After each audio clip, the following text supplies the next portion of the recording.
Voici maintenant un exemple d'une délocalisation à l'envers. Et oui, ça arrive quelquefois, ces entreprises qui ont décidé de rapatrier tout ou partie de leur outil de production en France. C'est le cas, par exemple, à Dreux. Il y a 1 an et demi, Christian Estrosi, alors ministre de l'Industrie, a annoncé la relocalisation de l'entreprise Loiselet, partie initialement en Chine. Myriam Metaoui et Pascal Franco font le point sur ce projet qui commence à prendre forme. Le site sera totalement aménagé en avril prochain. Regardez.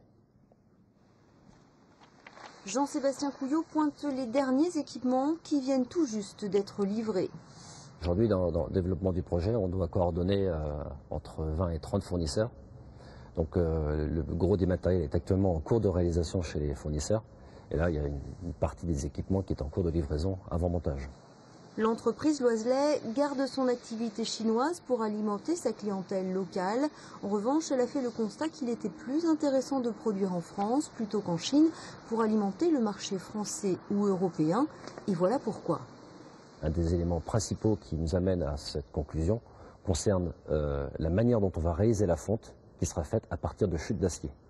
Aujourd'hui, on connaît des acheteurs indiens qui passent 80% de leur temps en Europe, en France, qui achètent des chutes d'acier, des carcasses de voitures, qui sont ensuite renvoyées en Inde pour mise en façon. Et nous, ce que nous disons, ce que nous avons démontré, l'outil que nous avons développé, consiste à ne plus exporter ces chutes d'acier, mais à les utiliser et les revaloriser en France. 80 à 100 camions doivent encore amener des tonnes de matériel pour équiper ces 6500 mètres carrés dédiés à la production. 1200 autres mètres carrés seront consacrés à la partie bureau et maintenance. Les embauches se feront en 3 phases pour un effectif total de 106 personnes. D'ici mai-juin, 12 tonnes de fonte liquide à l'heure seront produites sur ce site. Alors malgré cet exemple plutôt rassurant pour l'emploi et l'économie locale, les relocalisations en France restent peu nombreuses. On peut même parler, Christophe, d'épiphénomène. Oui, Jocelyne, en 2009 et 2010, il y a eu 24 cas de relocalisation sur les 8000 opérations d'investissement qui ont lieu en France.